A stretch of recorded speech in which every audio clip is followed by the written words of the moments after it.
வர வர நம்ம தமிழ்நாடு மின்சாரத்துறையில் பில்லிங் குளறுபடிகள் பார்த்தீங்கன்னா நாளுக்கு நாள் அதிகரிச்சுக்கிட்டே போகுதுங்க.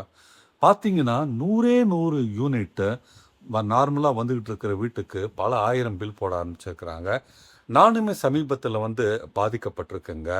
இதற்கெல்லாம் பார்த்தீங்கன்னா ரொம்ப சிம்பிளாக ஆள் இல்லைங்க. மீட்டர் ரீடிங் எடுக்க சரியான ஆள் இல்லை. மிஷின் ப்ராப்ளம், அதாவது பில்லிங் குளறுபடிங்க, பில்லிங் எரருங்க அப்படின்ட்டு மிஷின் மேலே பழிய போகிறது, இல்லாட்டி டிஜிட்டல் மீட்டர் மேலே பழிய போகிறதுன்ட்டு டிபார்ட்மெண்ட் கம்பல்சரியாக நம்மக்கிட்ட பணத்தை வாங்குறதுல குறியாக இருக்காங்களே தவிர அவங்க பிரச்சனை என்னன்றதை புரிஞ்சுக்கிட்டு அந்த பிரச்சனையை சால்வ் பண்ணுறதுல அவங்க கவனம் செலுத்த மாட்டுறாங்க. இதனால் பொதுமக்களாகிய நாம் பார்த்தீங்கன்னா ரொம்பவே சிவியராக அஃபெக்ட் ஆகுங்க. என்னோட விஷயத்தில் பார்த்தீங்கன்னா நான் இருக்கிற கேட்டட் கம்யூனிட்டியில் இபி கனெக்ஷன் கொடுக்கப்பட்டு என்னோட ரீடிங் பார்த்தீங்கன்னா வெறும் 550 யூனிட் தாங்க. எனக்கு அதுக்கு வர வேண்டிய பில் கட்டணம் பார்த்தீங்கன்னா வெறும் 2460. ஆனால் என்கிட்ட இருந்து அவங்க பிடுங்கின பணம் எவ்வளோ தெரியுங்களா? 4013 ரூபாங்க.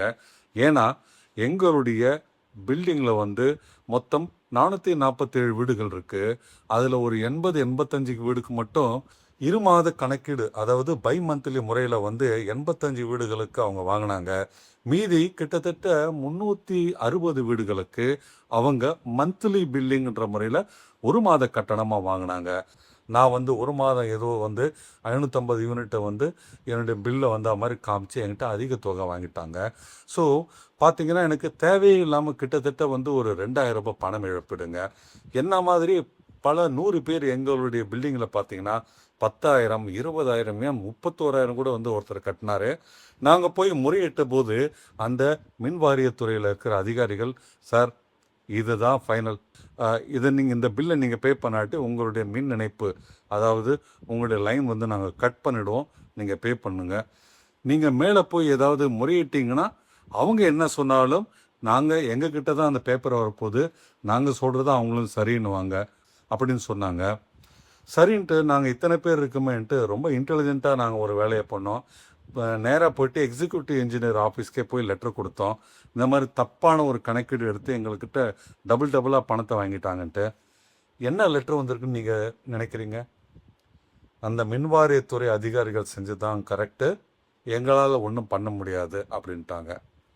அதாவது அவங்க கணக்கு எடுத்தது 2 மாத கணக்கு எடுத்திருந்தாலுமே பில்லில் 1 மாதம் பண்ணதுனால ஏதோ எங்கள் மீட்டர் ஒரே 1 மாதத்துக்குள்ளே 550 ஓட்டினா மாதிரி அவங்க எனக்கு கணக்கு எடுத்திருக்கிறாங்க. நான் என்ன சொல்கிறேன், ஒரு 447 வீடுகள் இருக்கிற இடத்துல எல்லாருக்கும் ஒரே மாதிரி நீங்கள் பண்ணியிருந்தாலும் பரவாயில்ல. ஒரு குறிப்பிட்ட ஒரு 80-85 வீடுகளுக்கு 2 மாத கணக்கீடும், மீதி 360 வீடுகளுக்கு ஒரு மாத கணக்கீடும் பண்ணதுனால ஏகப்பட்ட குளறுபடி ஆச்சுங்க. சரிங்க, ஏதோ நாங்கள்லாம் ஒரு கேட்டட் கம்யூனிட்டியில் இருக்கோம், எங்களால் கொடுக்க முடியும், கொடுத்தோம். அதுக்காக ஓரளவு தாங்க எங்களாலே கொடுக்க முடியும். ஆனால் இந்த ஏழை பாழைகள் இந்த மின் வாரியத்தினால படுற அவதி சொல்லி மாளாதுங்க. நான் ஒரு நியூஸ் ஐட்டம் படிக்கிறேன் கேளுங்க. வெறும் 100 யூனிட் மின்சாரம் பயன்படுத்திய வீட்டுக்கு 21,000 ரூபாய் மின் கட்டணம் வந்ததுங்க. இது எங்கன்னா காட்டுமன்னார் கோவில் அப்படின்ற ஒரு ஊர்லைங்க, அங்கே இருக்கிற ஒரு வில்லேஜில் தான் இந்த மாதிரி வெறும் 100 யூனிட் பயன் பண்ணுற ஒரு வீட்டுக்கு 21,000 ரூபாய் பில் வந்திருக்குது. போய் கேட்டால் நீங்கள் அதை கட்டணும், இல்லாட்டி நாங்கள் லைனை கட் பண்ணணும்னு சொல்லியிருக்கிறாங்க. அவங்க மேலதிகாரிகள் போய் தொடர்பு கொண்டு தயவுசெய்து நீங்கள் ரிவைஸ் பண்ணுங்கன்னு கெஞ்சி கூத்தாடின போது அந்த பில் கட்ட வேண்டிய 20 நாள் முடிஞ்சிட்டு அவங்களோட லைனை டிஸ்கனெக்ட் பண்ணிட்டாங்க. அதே போல் நான் படிக்கிறேன், அப்படியே பாருங்கள். அதே போல் அந்த பகுதியில் பல ஆண்டுகளாக 100 யூனிட் 500 யூனிட்டு குறைவாக மின் கட்டணம் செலுத்தி வந்த ராஜலட்சுமி என்பவருக்கு 21,000 ரூபாய் பில்லுங்க. சரண்யா என்பவருக்கு 12,000 ரூபாய் பில்லு, ஷீலா என்பவருக்கு 26,000 பில்லு. ஆனால் முத்தாய்ப்பா ஜெயராமன் என்பவருக்கு 41,000 ரூபாய் பில் வந்திருக்குது. யாருங்க இதெல்லாம் கட்டுவாங்க சொல்லும் பார்க்கலாம்? 41,000 ரூபாய்ன்றது இன்னைக்கு பல பேருக்கு 2 மாத சம்பளங்க. இதற்கெல்லாம் காரணம் டிஜிட்டல் மீட்டர் மேலேயும் ஆள் பற்றாக்குறைன்ட்டு ஆளுங்க இல்லைன்ட்டு இப்போ இருக்கிற அந்த மின்வாரிய அதிகாரிகள் பழி போடுறாங்க. அவங்கக்கிட்ட ஆள் பற்றாக்குறையே இருக்கலாம், ஆனால் அதற்கு நம்ம தாங்க பலிகடாகணுமா? வெள்ளை அறிக்கை சமர்ப்பித்த மின்சாரத்துறை அமைச்சர் பார்த்தீங்கன்னா முன்னாள் திமுக ஆட்சி மேலே நிறைய பழி போட்டார், நிறைய ஊழல்கள்லாம் பண்ணியிருக்கிறான்ட்டு வெள்ளை அறிக்கை கொடுத்தாரு. அவங்க ஊழல் பண்ணுறது இருக்கட்டுங்க, தப்பாக எங்ககிட்ட இருந்து பணம் வாங்குறீங்களா? அது என்ன கணக்கு? மின்சார வாரியம் தான் வந்து அதற்கு பதில் சொல்லுங்க. தவறான முறையில் ஒருத்தர் மின்சார வாரியத்தில் சம்பாதிக்கிறது ஊழல்னா, தவறான முறையில் எங்ககிட்ட நீங்கள் பணம் வாங்குறீங்களா, அது பேர் என்னங்க சார்? நான் அதுதான் மின் வாரிய அதிகாரிகளுக்கு வந்து கேட்க விரும்புகிறதுங்க. நாங்கள் கதறோம், ஒரு லெட்டர் கொடுக்குறோம், எங்களோட பில்லிங் தப்பாக நடந்திருக்குன்றதை ப்ரூவ் பண்ணுறோம். ஆனாலும் சார் நீங்கள் மினிஸ்டர்கிட்ட போய் சொல்லுங்கள் சார், இதெல்லாம் அப்படி தான் சார், நாங்கள் இப்படி தான் பண்ணுவோம், நீங்கள் கட்டி தான் சார் ஆகணுன்ட்டு கம்பல்சரி கட்டுறது. படித்த, அதாவது எங்ககிட்ட பார்த்தீங்கன்னா எங்கள் கேட்டட் கம்யூனிட்டியில் லாயர்ஸ் இருக்கிறாங்க, டாக்டர்ஸ் இருக்கிறாங்க, ஈவன் கவர்மெண்ட் ஹை லெவலில் அஃபிஷியல்ஸ் இருக்கிறாங்க.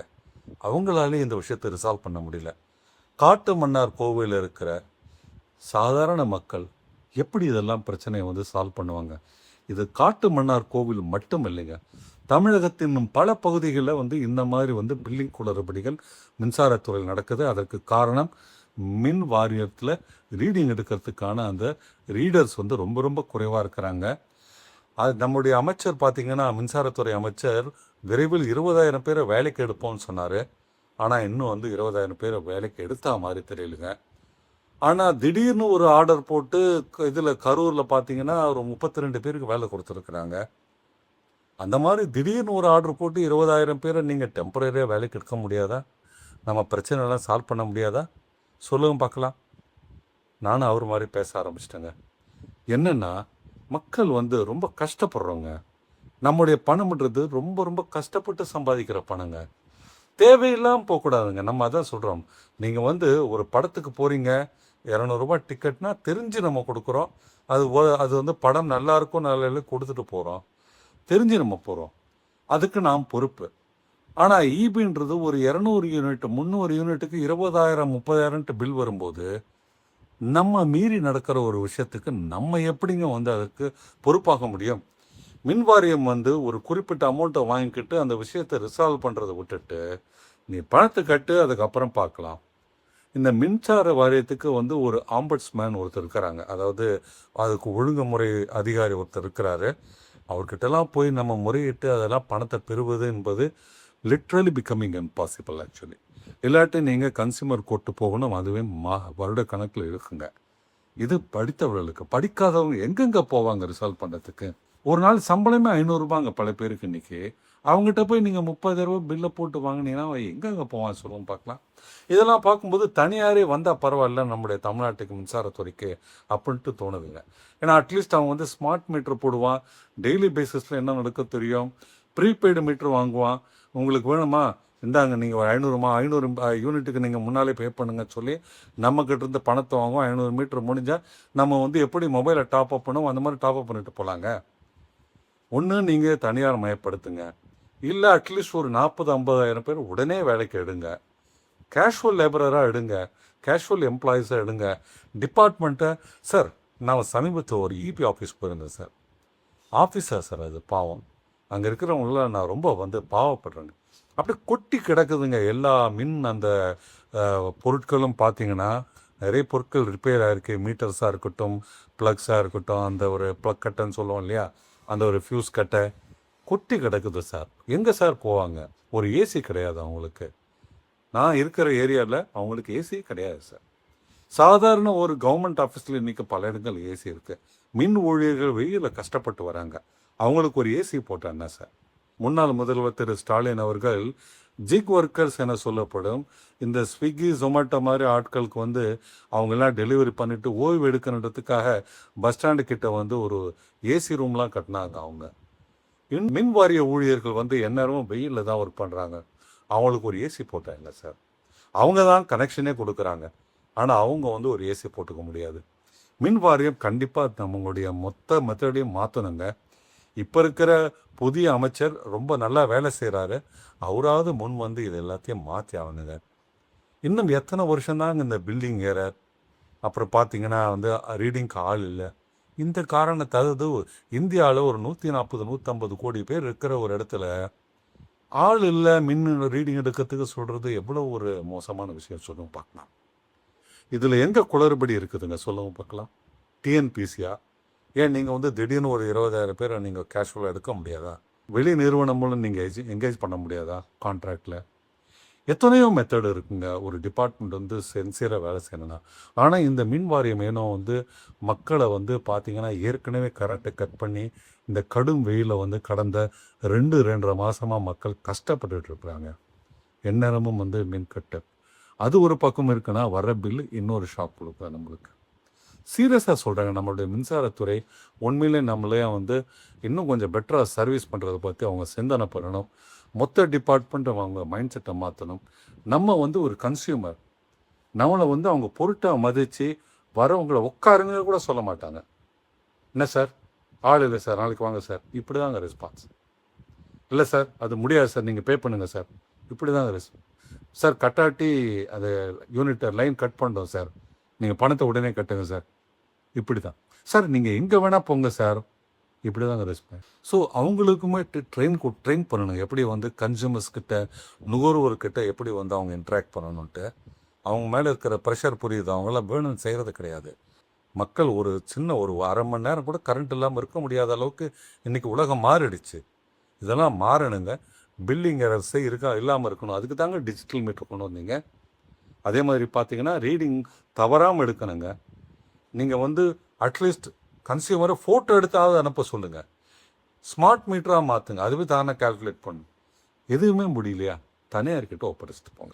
நண்பர்களே, உங்களுக்கு இந்த மாதிரி மின்சார குளறுபடிகள் இருக்குதா பில்லில்? தயவுசெய்து வந்து கமெண்ட் பண்ணுங்கள். நம்ம பேசினது தாங்க சில விஷயங்கள் வந்து திருந்தும். பேசுவோங்க, பேசிக்கிட்டே இருப்போங்க.